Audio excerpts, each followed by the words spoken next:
Welcome back to the my new video guys and my YouTube channel. Today friends we are going to talk about how can we disable aeroplane mode setting in our Samsung phone. Friends, you want to disable your aeroplane mode setting, so friends you can disable easily. And friends, now let's see how to disable aeroplane mode setting in our Samsung phone. In this video we will talk about. So before starting video friends, first of all go and subscribe the channel, click the bell icon, like my video. We will on our phone setting guys and scroll it. Guys, click on your phone connection setting.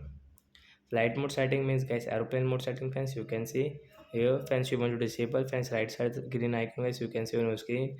So you will have to click on guys this icon, then guys your aeroplane mode option will remove on your screen. Means guys your flight mode will off in your Samsung phone guys. So guys you can use guys your phone network setting each and everything.